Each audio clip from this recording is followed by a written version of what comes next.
आज हम शिव पुराण के अनुसार 12 ज्योतिर्लिंग के प्रादुर्भाव की कथा व महिमा के बारे में जानेंगे। इसमें सबसे पहले उल्लेख है गुजरात स्थित श्री सोमनाथ का।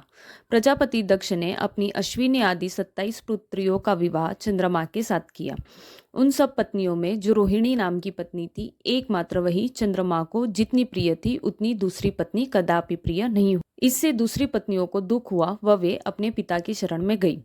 अपनी पुत्रियों का दुख सुनकर प्रजापति दक्ष चंद्रमा के पास आए। वह शांतिपूर्वक बोले, हे कलानिधे, तुम्हारे आश्रय में जितनी स्त्रियां हैं उनको लेकर तुम्हारे मन में न्यूनाधिक भाव क्यों है?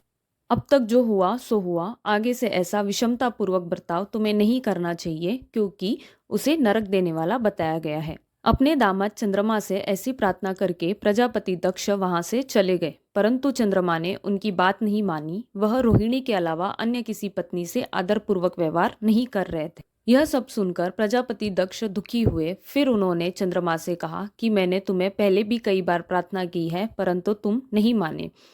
अतः मैं तुम्हें श्राप देता हूँ कि तुम्हें क्षय रोग हो जाएगा। दक्ष के इतना कहते ही चंद्रमा क्षय रोग से ग्रस्त हो गए।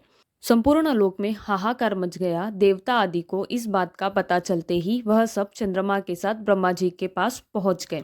ब्रह्मा जी ने कहा, जो हुआ सो हुआ, उसे अब निश्चित ही पलट नहीं सकते। अब मैं तुम्हें एक उपाय बताता हूँ, उसे ध्यान पूर्वक सुनो। चंद्रमा देवताओं के साथ प्रभास नामक शुभ क्षेत्र में जाइए और वहां मृत्युंजय मंत्र का विधि पूर्वक अनुष्ठान करते हुए भगवान शिव की आराधना करें। अपने सामने शिवलिंग की स्थापना करके चंद्रमा तपस्या करने लगे।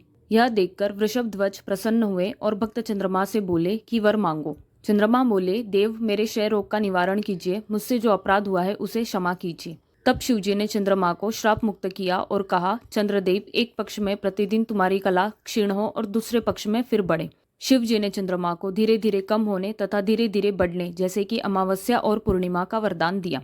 चंद्रमा के महत्व को बढ़ाने के लिए शिव वहां सोमेश्वर कहलाए और सोमनाथ तीनों लोक में विख्यात हुआ। इसीलिए सोमनाथ का पूजन करने से शिव क्षय तथा कोढ़ आदि रोग को नाश कर देते हैं। अगर आपको हमारी जानकारी अच्छी लगी हो तो लाइक कीजिए और कमेंट में हर हर महादेव लिखिए।